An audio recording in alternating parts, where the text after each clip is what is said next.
Добър ден на всички отловни стоки! Днес ще ви представя един от най-разпознаваемите рефлексни прицели на пазара Holsun 403B. Този прицел е идеално решение за ловци, спортни и тактически стрелци, които търсят комбинация от висока точност и издръжливост.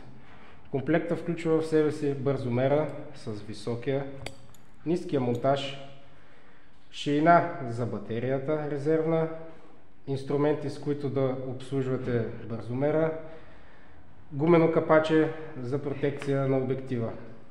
Също така има и две батерии, едната е вътре в самия бързомер и една резервна, която се намира в книжката с инструктажа.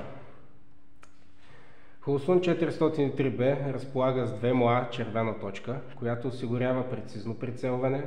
Тази точка е лесно видима при различни условия на осветеност и не покрива излишно целта. Увеличението е по 1, което позволява бързо прицелване с две отворени очи. Диаметърът на обектива е 20 мм, осигуряващ широко поле на зрението. Една особеност при този модел е наклонената леща в бързомера, която е предназначена да отразява червената светлина от източника обратно към окото на стрелеца. Това позволява на червената точка да се появява точно на мястото, където се цели, без изкривяване или разсейване на светлината.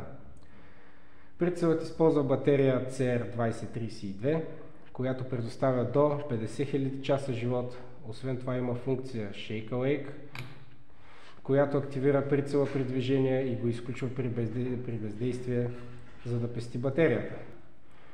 Корпусът е изработен от висококачествен алуминий, има IP67 рейтинг за водоустойчивост, което означава, че може да издържа на тежки атмосферни условия и да бъде потапен във вода до 1 метър за кратко време. Прицелът е съвместим с Picatinny и Weaver релси, което го прави лесен за монтаж на различни видове оръжия. Както казахме по-рано, комплектът е включен висок и нисък монтаж, което ви позволява да го адаптирате според вашите нужди. Монтажът се демонтира от тези 4 болчета тук и също така монтирате новия, слагате пак болчетата.